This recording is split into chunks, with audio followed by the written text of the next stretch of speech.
Bom, nós estamos na residência do Sr. Amadeu Mafuta, aqui no bairro Baipendi, em Jaraguá do Sul, e nós viemos justamente para questionarmos o Sr. Amadeu Mafuta a respeito de uma data significativa no calendário de evento cultural de Jaraguá do Sul. Trata-se dos 100 anos da Igreja Católica.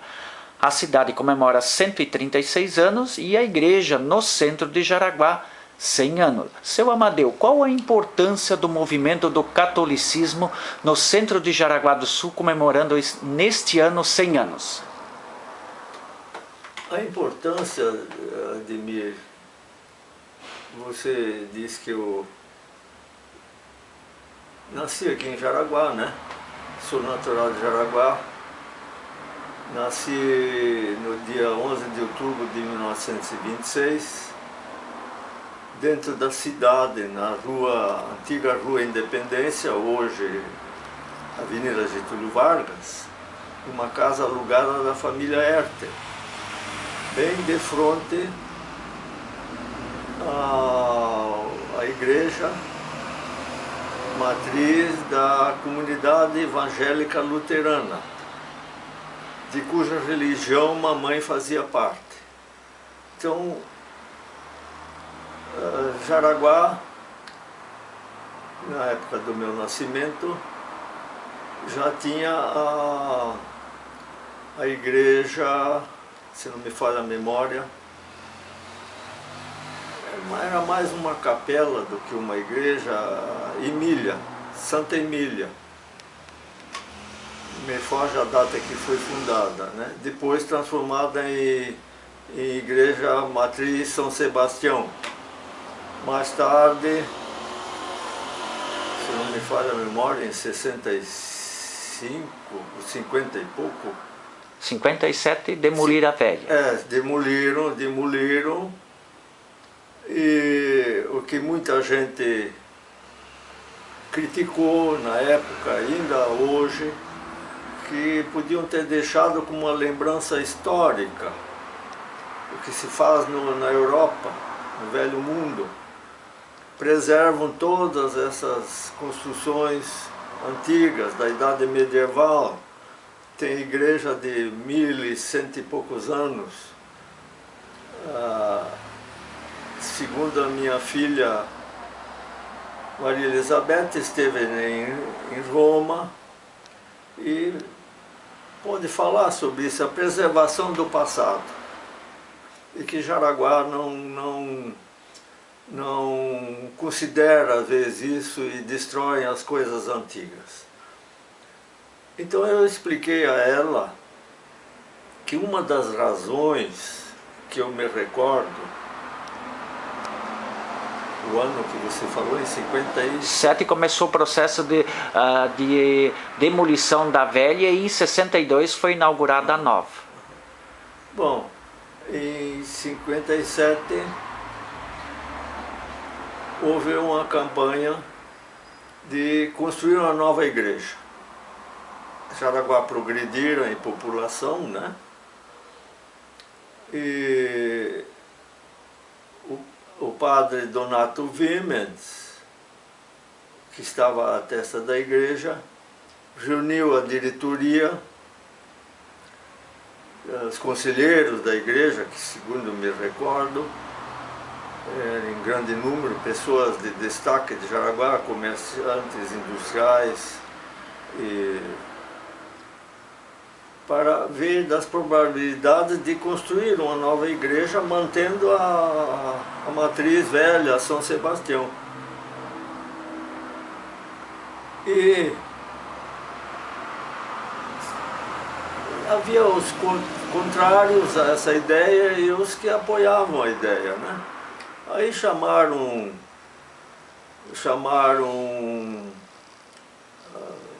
pessoas, esses que constroem casas, como arquitetos, né? Construtores de fora, para darem uma ideia. E muitos não queriam a destruição, manter a velha igreja, né? Então o motivo principal, a Maria Elizabeth comentou que uma Emenderfa, que era muito chegada à igreja, ainda há pouco tempo, antes de falecer, há 2, 3 anos atrás, disse que foi a pior coisa que teriam feito para Jaraguá, destruindo essa igreja. E que aí eu disse para a Beth que o padre submeteu essa ideia em votação, se não me falha a memória, convocando até os paroquianos a uma reunião com essa comissão e para ver a opinião.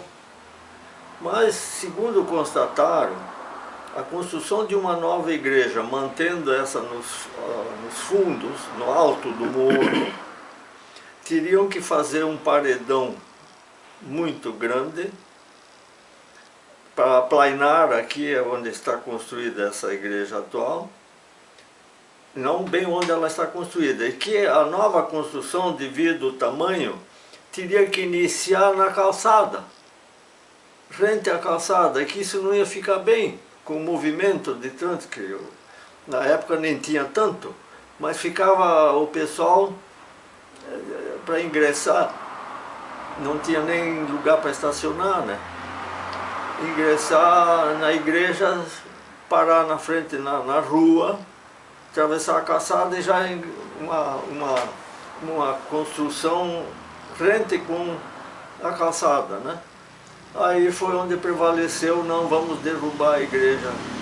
Esse foi, na minha opinião, um dos motivos principais com que foi demolida a igreja antiga, a velha matriz, contrariando, né, a opinião de alguns paroquianos. Eu tenho lembrança da igreja velha, porque a minha primeira comunhão, eu no colégio dos maristas, do atual marista, o antigo colégio São Luís, regido pelas irmãs, em 37,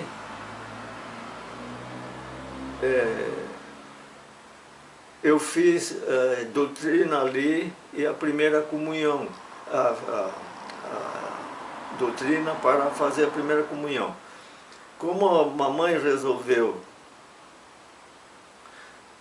mamãe quer, vamos abrir um parênteses, mamãe era do culto evangélico luterano, casou com um imigrante libanês, mas com o culto da igreja ortodoxa maronita. Foi um profeta lá, um padre que fundou essa igreja, o sobrenome dele era maronita, e adotaram a religião cristã, diferenciando da igreja cristã católica, que é a de Roma. A do Líbano era cristã, o fundamento era Cristo. E papai era de família de religião cristã.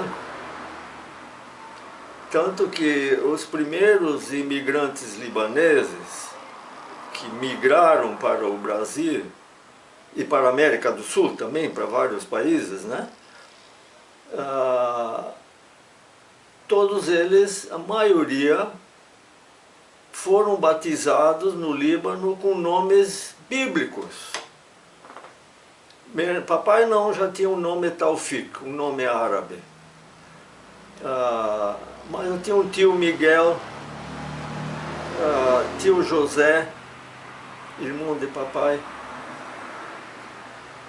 Tinha Zacarias, um filho. A mulher do tio José era Sara, o nome. Num país de língua árabe, antiga Fenícia, com nomes cristãos. Aqui em Curupá, alguns eram com nome árabe, Feres, tinha o Dekesh aqui, José Dekesh, tinha José, usavam muito esses nomes bíblicos, né? Box Bocos Feres Dekesh, né? Bocos, esse era o nome árabe, né? e por aí afora, né? Então, mas papai consentiu que mamãe nos desse os primeiros estudos de educação na escola alemã, que ficava de frente à nossa residência. Não tinha ainda o prédio da igreja. Essa escolinha, cujo prédio está ali ainda hoje, foi preservado, né? Então ali eu ingressei em 34, 35 e 36. E tive religião luterana. Aprendi o começo luterano. Mas aos 12 anos, quando chegou a hora da comunhão, da primeira comunhão, eu, em 37, já com o começo da guerra e com o movimento brasileiro, do governo brasileiro de reformular, implantando um novo sistema de abrasileirar as escolas, começou a fechar certas escolas alemãs. Era 39 iniciou a guerra, a Europa estava em 38 já em conflito lá com Polônia e aquela coisa. E passei a estudar no grupo escolar, fundado em 35, em 37, 38 e 39, estudei no grupo escolar Abdom Batista. 38 veio a nossa... Eu fiz meus 12 anos, meus irmãos eram 1 ano e meio cada um mais novo. Também ingressei na doutrina católica. Papai consentiu que nós fôssemos... fui batizado na igreja católica, na igreja matriz, né? Batizado ali. Tive doutrina no colégio das irmãs. E meus 2 irmãos também tive que aguardá-los 1 ano. Fizeram a doutrina, naquela época a doutrina era 1 ano para a primeira comunhão. Aí nós fizemos a primeira comunhão na igreja lá do Morro, em 1938, da qual tenho fotografia dos 3 irmãos, né?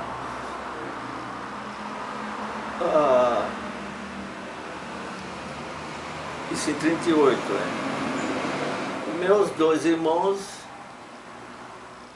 em 40, as irmãs já tinham deixado o colégio São Luís e foram para o novo prédio onde hoje é o Divina Providência, o Colégio Divina Providência das Irmãs da Divina Providência.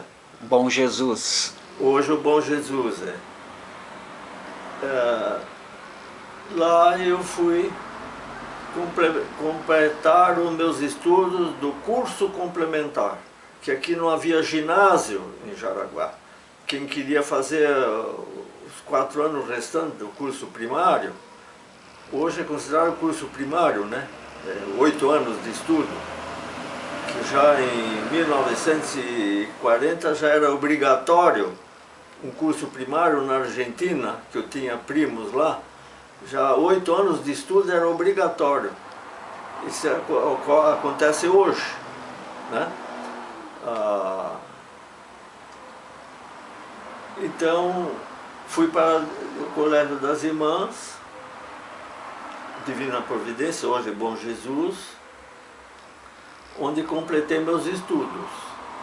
E no colégio assumido pelos maristas, em 40? Em 40,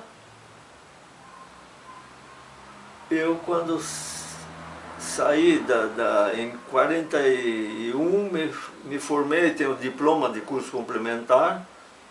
Em 42 fui estudar datilografia no Colégio dos Maristas, onde era a antiga escola, Colégio São Luís das Irmãs da Divina Providência, né? Exatamente, em 34 tinha mudado o nome de escola paroquial, passou para grupo escolar. Em 12, Padre Franken, que foi o primeiro pároco de Jaraguá, com a construção, com a elevação de Jaraguá à paróquia, em 12, se não me falha a memória, Padre Franken resolveu criar uma escolinha para os paroquianos da religião católica. Os luteranos já tinham igreja em Jaraguá e já tinham escola, traziam professores da Alemanha, tanto que na minha primeira escola alemã, Evangelische Deutsche Schule, escola evangélica, Evangelische Deutsche, escola evangélica alemã, traduzindo, né? Já os professores eram da Alemanha. Pastor Schlintzen. Em 35 construíram a igreja matriz.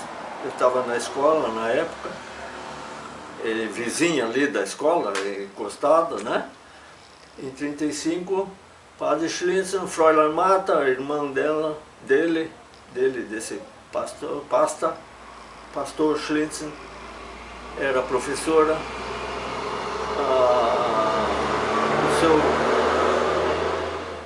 O nome, se eu não me engano, era Henrique Geffert, o velho Geffert, professor vindo da Alemanha.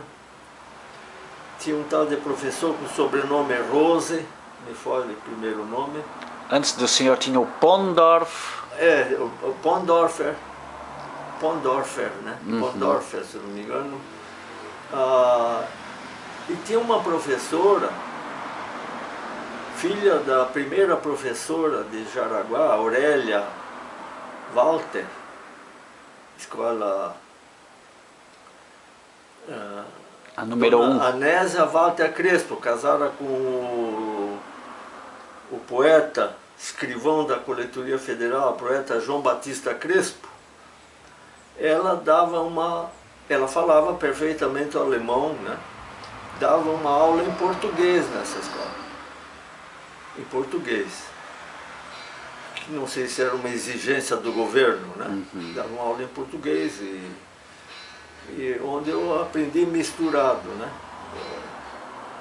E prossegui depois só em português e francês no grupo e no Divina Providência. Então tive todo um contato com esse movimento da religião, das igrejas, em se preocupar com a educação dos paroquianos, né? A educação do povo, das crianças, dos filhos.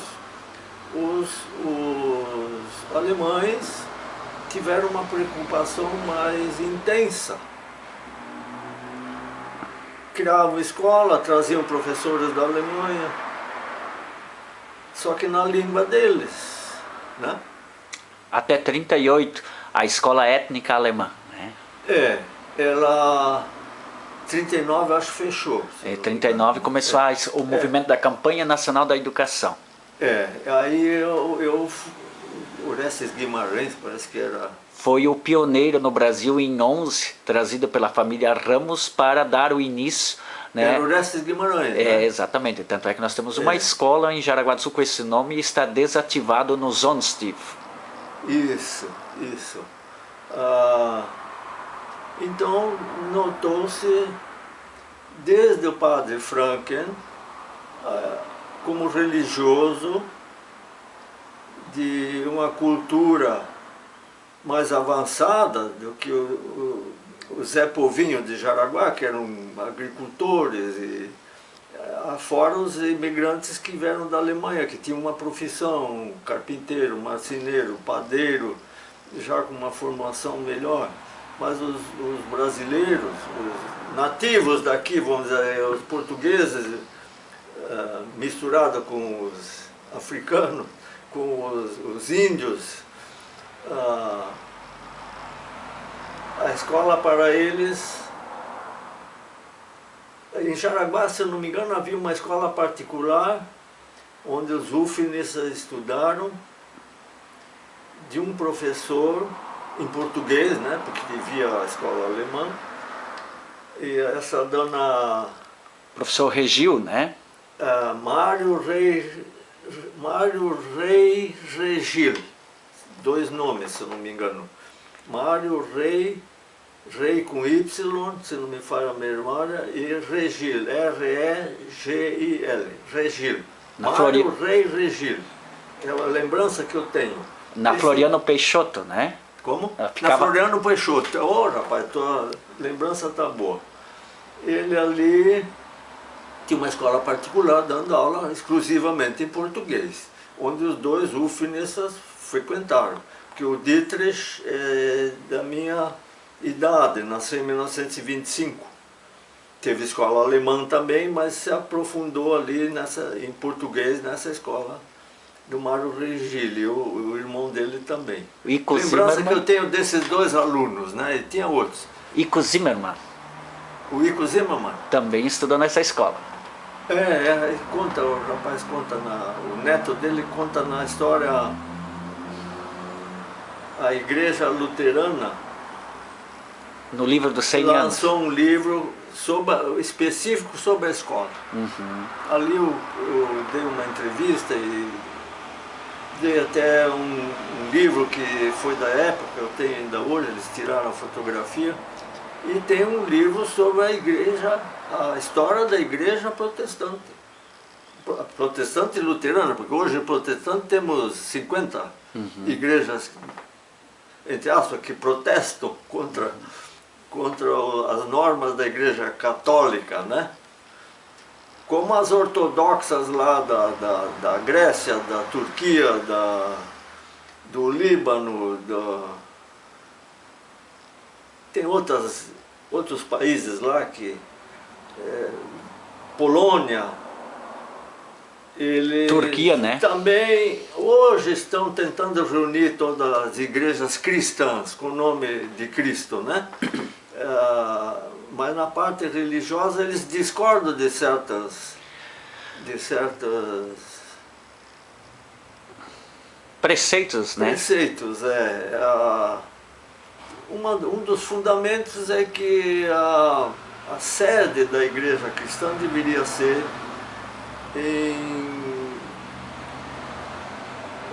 lá em Jerusalém, onde Cristo nasceu. Né? Em Nazaré, hoje Israel, né? Deveria ser, e não em Roma, onde Cristo não andou e nem... São coisas da religião, né? São Amadeu, voltando ali... Os ritos são um pouquinho diferentes. Certo. Minha filha esteve em Jerusalém e disse que viu a diferença muito grande entre a fé ortodoxa e a fé romana, né? Católica romana. Isso. Mas vamos voltar então para... Voltamos, estamos fugindo da história. Isso, nós vamos voltar ali então para o movimento da Igreja Católica, né? Que foi importante, né? A preocupação do padre Frank, né, como membro da Igreja Católica, em formar uma escola, né? Uma escola para Jaraguá. Porque ele achava que o início de todo um bom cidadão, cumpridor de seus deveres religiosos e políticos, nasceriam na escola, que formaria elementos pessoas boas, vamos dizer em português claro, né? Pessoas corretas, de caráter e coisa, teria que ter uma escola para isso. Era o nascedouro da formação de uma população. E tanto que ele fundou a escola denominada paroquial, alugou lá um prédiozinho, uma casinha, onde ele dormia e com outro padre, se não me engano. Ele dormia e depois ao lado de uma casa onde tinha cozinha e a escola propriamente dita, né? Com o nome de escola paroquial. Na família Marquardt, né? Heinrich Marquardt, né? Heinrich Marquardt? Isso. O mesmo que era proprietário do prédio que era também no centro de Jaraguá do Sul, e eles começaram a igreja luterana, né? E o Marquardt também tinha um outro estabelecimento aí no centro de Jaraguá, onde que a igreja católica também começou, né? E mais tarde, em 34, ele, se não me falha a memória, em 34, de 12 a 34, ele passou o comando dessa igreja paroquial, da qual ele dava aula para os alunos da escola, né? Ele passou para o comando para as irmãs da Divina Providência. Em 19. Isso foi em 19. Isso. Ali com o nome de... Não, em 34 acho que foi com o nome de São Luís. Isso é exatamente, Grupo Escolar São Luís.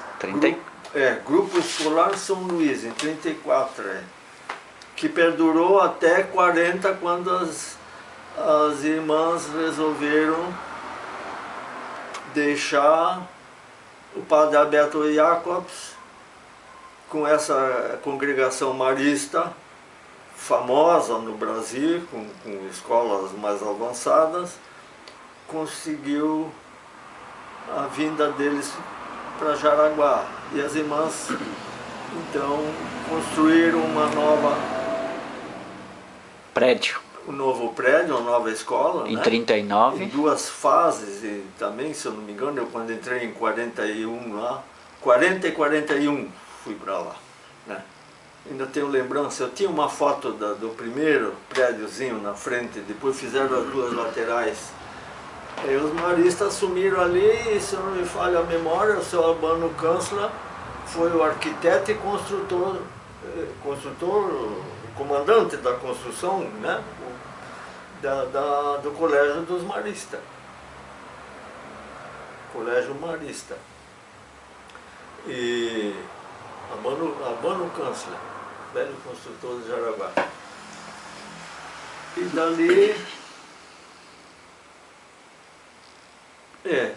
dali, sempre com a influência da igreja, da religião junto a esses estabelecimentos, né?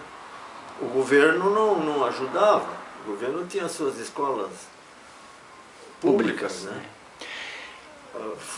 Construíram o grupo escolar em 35 e as igrejas, tanto maristas, eram religiosos, hoje um pouco mais desvinculados, não usam mais batina, as irmãs também não. Houve um afastamento da igreja e do ensino. Né? Se desvinculou um pouco, né? Na época o ensino estava muito vinculado à igreja, que eram os cabeças, pessoas pensantes, né? Isso é a minha opinião, não sei se estou certo ou errado. Tá certo, seu Amadeu, porque justamente nesses 100 anos a contribuição da Igreja Católica foi significativa, porque Não tem nem dúvida, não há como discutir isso.